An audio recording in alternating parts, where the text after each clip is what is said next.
નમસ્કાર, આપ જોઈ રહ્યા છો સ્પાર્ક ટુડે ન્યૂઝ। વાઘોડિયાના ધીરજ 3 રસ્તા ખાતે અપોલો ટાયરનો સ્ટાફ તેમજ વાઘોડિયા પોલીસ સ્ટાફની સાથે રહી રાષ્ટ્રીય સડક સુરક્ષા સપ્તાહની ઉજવણી કરવામાં આવી।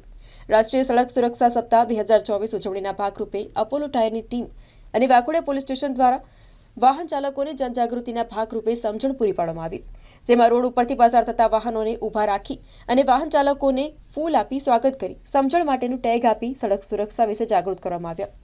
જેના ભાગરૂપે વાહન ચાલકોને સમજણ પણ આપવામાં આવી હતી કે ચાલુ વાહને ફોન ઉપાડવો નહીં, નશો કરી વાહન ચલાવવું નહીં, વાહનની ચલાવવાની સ્પીડ માપમાં રાખવી અને વાહન ચલાવતી વખતે સીટ બેલ્ટ હંમેશા પહેરવો જેવા વાહન ચાલકો નિયમો પાળે અને અકસ્માતો થતા અટકે તે વિશે સમજણ પૂરી પાડી અને રાષ્ટ્રીય સડક સુરક્ષા સપ્તાહની ઉજવણી કરવામાં આવી।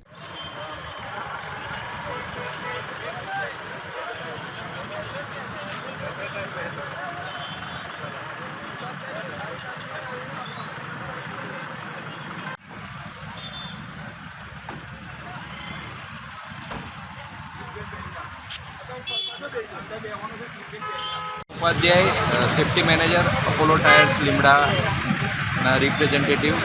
અને અમારી સાથે વાઘોડિયા તાલુકાના પોલીસ મથકની સહયોગથી અમે એક રોડ સુરક્ષાના ભાગરૂપે જે ભારત સરકાર પ્રોગ્રામ કરી રહી છે સડક સુરક્ષા બાબતે, એના ભાગરૂપે અમે આ એક વાઘોડિયા તાલુકાના નાગરિકોને અને સ્વજનોની રોડ સેફ્ટીની બાબતે અવેરનેસ માટેનો એક આ નાનકડો કાર્યક્રમ છે, જેમાં અમે લોકો જે પણ રૂલ્સ રેગ્યુલેશન ફોલો કરે એ લોકોને ગુલાબનું ફૂલ અને ટ્રાફિકના નિયમોનું ડિસ્ટ્રીબ્યુશન કરી રહ્યા છે, જેથી કરીને હાલમાં જે આપણા રોડ એક્સિડન્ટ વધી રહેલા રોડ એક્સિડન્ટને કઈ રીતે આપણે ઘટાડી શકીએ એના માટે એક જનજાગૃતિનો પ્રોગ્રામ કરી રહ્યા છે। અને સર, આ ગુલાબનું ફૂલ આપીને શું સમજાવવામાં આવે છે, એનો મતલબ શું છે સર? તો ગુલાબનું ફૂલ અમે એટલા માટે આપીએ છીએ કે જે લોકો રૂલ્સનું ફોલો કરી રહ્યા છે તો એ લોકોને એક અભિનંદન પાઠવીએ છીએ અને સાથે સાથે જે લોકો ટ્રાફિકના નિયમોનું વાયોલેશન કરી રહ્યા છે, જે ફોલો નથી કરી રહ્યા, તો એમને એક અમારા પેનલ્ટી રૂપે નહીં પણ એક ભૂલના પુષ્પ રૂપે અમે એક એમને સમજણ આપી રહ્યા છીએ કે શા માટે આ સુરક્ષાના નિયમો જરૂરી છે અને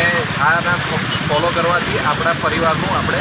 રક્ષણ કરી શકીએ છીએ અને વધતા એક્સિડન્ટને અટકાવી શકીએ છીએ। કેવો અભિપ્રાય મળી રહ્યો છે વાહન ચાલકો દ્વારા તમને? વાહન ચાલકો પણ અમને બહુ સપોર્ટ કરી રહ્યા છે। ઘણા બધા જે વાહનો અમે જોયા એમાં સીટ બેલ્ટનું કમ્પ્લાયન્સ લોકો કરી રહ્યા છે, પણ છતાં હજી જે કો પેસેન્જર છે, બાજુમાં બેસનાર વ્યક્તિ છે, એને પણ સેફ્ટી બેલ્ટ ફરજિયાત પહેરાવવો જોઈએ, તો એના માટે અમે એક એમને અભિયાન ચલાવી રહ્યા છે। જનરલી 2 વ્હીલર્સમાં હેલ્મેટ અને 4 વ્હીલર્સમાં સીટ બેલ્ટ કમ્પલસરી પહેરવા જોઈએ ટ્રાફિકના નિયમો પ્રમાણે, જે અમે વિનંતી કરીને આ માધ્યમ દ્વારા અમે એમને સમજાવી રહ્યા છીએ। સરસ સરસ, આભાર તમારો સાહેબ, થેન્ક યુ।